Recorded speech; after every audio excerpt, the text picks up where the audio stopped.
You're going to hear a moment tonight that will be President Biden's bin Laden moment, because he will give a speech, we're told, that deals with the fight against terrorism that has been ongoing. This is a huge, huge win for the U.S. Yeah. There's nothing unusual or extraordinary about referencing the policy reality you just heard there, that taking out an al-Qaeda leader and 9/11 plotter is a win for U.S. foreign policy. Full stop. A win for the U.S., not a political thing. Indeed, for all the differences over American policy in the Mideast, from 2 wars to how to stay or leave Afghanistan, every president from Bush to Obama to Trump to Biden agrees on the goal, the policy objective of killing bin Laden's successor, al-Zawahiri. So if you read news online or you watch a news show like this one or NBC Nightly News, you would just hear that fact. But it is the kind of point that is just often obscured, censored, or denied on Fox, especially since 2016, when that network aligned with Donald Trump after an initial revolt. And it's noticeable now amidst signs that Murdoch is pushing the channel back in the other direction, trying to skip coverage of Trump's speeches, promoting Ron DeSantis, featuring coverage of insurrection evidence, all part of an emerging split. Now, none of this is monolithic, and that was apparent in this big story I'm mentioning and how it was covered last night for so many Americans and conservatives who watch Fox. You have the headline there. Trump allies like Hannity say the killing of a 9/11 plotter and that announcement and news cycle leads to their headline, "The world is less safe with Biden as president." Or the earlier point about that win that we showed you was clearly not the only nor the last word. This is a huge, huge win for the U.S. Biden gave a speech boasting that he's killed an al-Qaeda figure in Afghanistan. Great. Feel safer? Of course you don't. The world is a much more dangerous place. ISIS, al-Qaeda, are surging in Afghanistan. We turn now to a political strategist and veteran of several presidential campaigns, including the Obama campaign, Sheikh Komanduri. Welcome back. It's good to be back, Ari. I don't know if you mind hearing Tucker, who sounded a little emotional, what some would call hysterical, saying he doesn't feel safer. So those are his feelings, which he's sharing with viewers as news. But that's his right. I'll defend his right to speak and emote.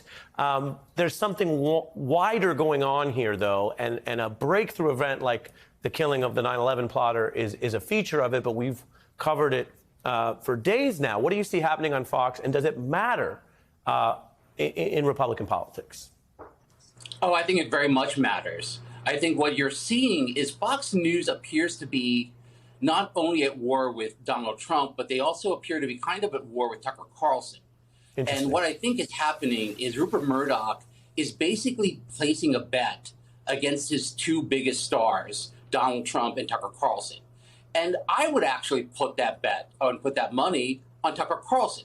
If you look at the history here, Tucker Carlson has been way ahead of the curve.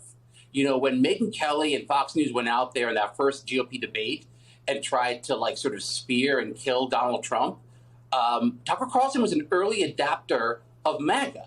Tucker Carlson was way on the January 6th false flag misinformation bandwagon before others. He mainstreamed QAnon well before others. He went to Hungary and embraced Orban well before others. He has been predicting very accurately where the GOP was headed. And I think the reason is, unlike other Fox News celebrities, Sean Hannity, Sean Hannity does his show to please Trump. Tucker Carlson does his show to please the Trump voter. That's a big difference. So Sean Hannity can change if he wants to go from pleasing Donald Trump to pleasing Ron DeSantis. Tucker Carlson understands the MAGA base and understands what are the best long-term bets to place. Really interesting points you're making, and they're clearly drawn from your analysis of the situation, just the same reason I think the Obama campaign used your services, rather than where we know you also separately stand, which is you've been a critic of Tucker Carlson, of his use of the racist replacement theory and other items. Since you mentioned that, and Murdoch sort of playing this three-dimensional chess, Carlson, of course, still defending Trump. He was actually, we checked, just at the Trump golf course this weekend. And so you have that sort of chumminess. But you also have Fox and Friends, where you can see on live air the awkwardness about reality or data that some Republicans don't want Trump to be the nominee and how that plays out. 55% of Republicans or people leaning Republican want somebody other than Donald Trump to run. That's up 6% from their earlier poll. And if the former president's watching, you should know those are just the numbers you're relaying. You didn't come up with those numbers, right? CNN came up with them. Right. Ainsley said that if this was a fascinating poll. It is. That's why we just talked about it. And they are right as often as Haley's Comet comes by every 7 years. So you're just saying all we talked about for the last 4 minutes is not accurate? I'm just saying, No, if that's the Donald CNN Trump poll. is watching, and if Donald Trump is watching, just let him know we didn't come up with that number. That's what the poll said. Absolutely. I was talking to, Yeah. I was talking to a pollster about these numbers, and they seem to be across the board regarding so few people on the Democratic Party want Joe to It's run. just too soon to tell.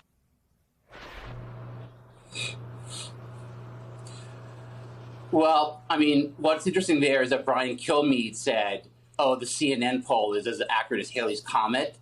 Well, the Republican establishment historically has also been as accurate as Haley's Comet. If you want accuracy as to where the GOP is going, Tucker Carlson is a person, unfortunately, I think you should be listening to. He's the guy who really has his sort of finger on the pulse of the GOP. And keep in mind that this, breakup between Fox and Trump, they can get back together again. I mean, if you look at the tabloids, celebrity couples always get back together again. I'll admit I was very happy to see Affleck and J-Lo back together. I was really happy that those kids were able to work it out, but the Fox News Trump marriage, that can be put back together, and I don't think I'll be quite as happy to see that. Understood, but you look at the Murdoch effort, and it is trying to use the way that modern media, which we all are living through, gives people an understanding of what the topic is. I mean, Trump's greatest strength in 2016 was not even necessarily what he was saying, although he did find messages that broke through and departed from some of the establishment party, but were his omnipresence. He now, of course, is in a situation where he has been deplatformed. That all is January 6th related, whether he comes back or not. Fox now isn't carrying his speeches. We pointed out they carried the January 6th hearings during the day live more than his recent speeches. He hasn't actually, even with his alliance with some of those hosts, he hasn't done an interview there in months. The New York Times pointed that out. And so at what point, Che, does the mediated nature of modern politics affect him? Or do you take the view as a campaign strategist that while that matters a ton on your way up, if you have 100% name saturation, it will matter less for a former president? So I think that there's a big difference between Democrats and Republicans in the way they approach politics. Democrats look to the left to get policy ideas. So if you look at the recent Biden Manchin Schumer deal, they look to like Elizabeth Warren's ideas about corporate taxation or the Sunrise Movement's ideas about climate change to get their policy ideas. What happens on the Republican side is they look to the right to get their culture war ideas. Their policy ideas haven't really changed much over 50 years. It's tax cuts and right-wing judges. But where the culture war is moving, that's where they sort of go to figure out how do we convince white working class voters to vote for us. Donald Trump had an intuitive understanding, and Tucker Carlson had an intuitive understanding of where the culture war was going. Ron DeSantis, his understanding of that comes from polling, and you can clearly see it. And so I think from the point of view of the GOP, from Donald Trump and for Rupert Murdoch, you're better off going with the person who intuitively understands these things than the person who's faking it, who's just using polling to sort of figure that out. And so what's going to happen is Fox News is going to realize this is where the GOP base is. This is where our viewers are. We need to go there.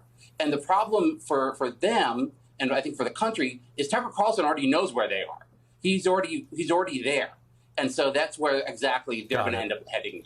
Right, and it's very interesting because you're speaking about someone who, what him and Trump see eye to eye on is how to emotionalize everything. And that's why, as you say, it's not as much about policy. I'm running out of time now, but you brought up Ben Affleck. Do you have a favorite Ben Affleck film project? Oh, I have many. I mean, I love Argo, the movie that he won the best picture for. I think that's a terrific movie.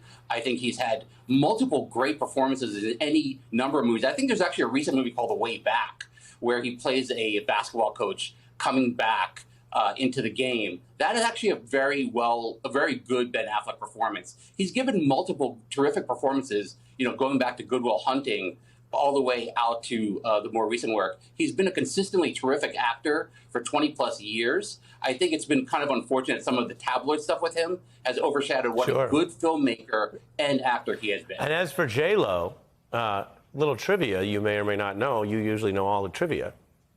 J-Lo is one of the only people in world history to have a box office film debut at '1 the same week as an album. And the film was, do you know? So I believe it was it Out of Sight? Made in America. 98? Oh, it was Made in America. That's interesting. It's 2001 or 2002 with Ray Fiennes, where she was with Ray Fiennes. Wow. Yeah. And by the way, she's fantastic in that. I mean, she's so multi-talented, but she's fantastic in that film. Should we just forget the news and just do this the rest of the hour, Che? Yeah. Well, Made in America is actually an interesting movie. We can do a deep dive on that because what's interesting is Ray Fiennes is a Republican senator, and at the time, it was seen as part of the Karl Rove George Bush attempt to get the Latino vote. That they were playing he was a Republican senator and he has a romance with J-Lo, obviously a Hispanic maid, and there was a whole political analysis of it, but it's actually a rather charming romantic comedy if you just put the politics aside. And, putting the politics aside is something we almost never do around here. But I do remember that movie fondly. Shout out to them and your area edition and the analysis. Jay, good to see you.